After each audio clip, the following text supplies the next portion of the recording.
একদিন বাড়ি ফিরতে অনেকটা রাত হয়েছিল। বাবা বলেছিলেন, একই বেয়াদবি, যতদিন আমার বাড়িতে আছো এসব একদম চলবে না।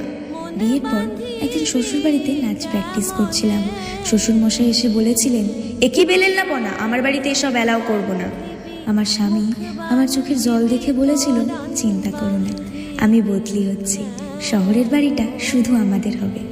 নিজের বাড়ি পেলাম, মন খুলে সাজালাম সে বাড়ি। একদিন হঠাৎ দেখা হলো মিষ্টির সাথে, ওকে নিয়ে এলাম নিজের বাড়িতে। শেষে স্বামী বলেই দিল, আমার বাড়িতে এগুলো আমার একদম ভালো লাগে না। কেন কে জানে উত্তরটা দিয়ে দিলাম, তোমার বাড়ি মানে তোমার সেই বাড়ি যেটাকে তুমি শুধু নিজের বাড়ি ভেবে গর্ব করো।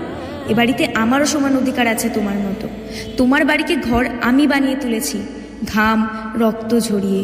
মেয়েদের নিজের বাড়ি হয় না জাতীয় কথা বলে মেয়েরা যদি নিজেরাই নিজেদের অধিকার ছেড়ে দেয়, তাহলে গৃহহীন হয়ে বাঁচবে তারা, গৃহহীন হয়েই